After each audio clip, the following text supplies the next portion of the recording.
జీవి ఏంటమ్మా అలా పాతేశారు? మా వైజాగ్ బీచ్ లో లోపల ఇసుక లోపల ఇలా ఏంటమ్మా? మ్యూజిక్ సిట్టింగ్ అని పిలిచారు సార్, పాతేశాడు సార్. ఈ అనిల్ చూస్తే వణికేచేస్తుందమ్మా.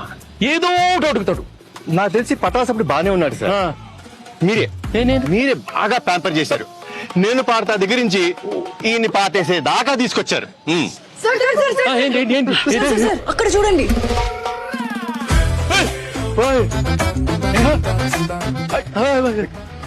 అనిల్ ఏంటి అనిల్ ఈ కత్తి? కత్తి లాంటి ప్రమోషన్ చేస్తున్నానని ఫ్యాన్స్ నా చేతిలో కత్తి పెట్టి, ఈ తలపాగా పెట్టి కాన్సెప్ట్ కింగ్ అని ఒక బిరుదు ఇచ్చారు సార్. కానీ ఈ కత్తి చూడగానే ముహూర్తం రోజు ఒక కత్తి లాంటి ఒక వైరల్ ఐడియా చేయాలని. కానీ ఎన్ని ఎన్ని ఎన్ని ఐడియాలు నేనే ఇవ్వాలి. ఒక ఐడియా మీరు ఇవ్వచ్చు కదా. కత్తి లాంటి ఐడియా ఇస్తానమ్మా. అప్పుడు కత్తి మీ చేతిలో ఉండాలి సార్.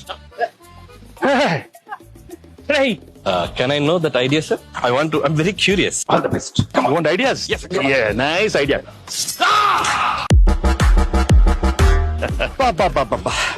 రావిపూడి రక్తంతో విజయ తిలకం దిద్దిన వెంకటేష్ గారు.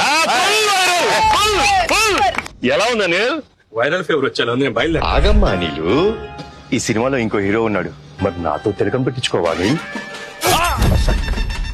వీర తిలకం అమ్మాయిలు కదా పెట్టాలి. ఇద్దరులో ఒక్కరు పెట్టండి ప్లీజ్. ఇద్దరం పెడతాం.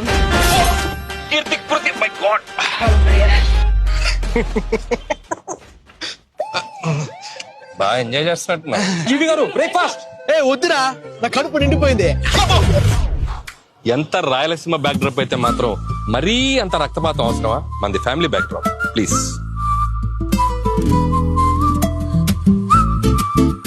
మేమంతా ఇప్పుడు కలిసాం, వచ్చే సంక్రాంతికి మిమ్మల్ని కలుస్తాం.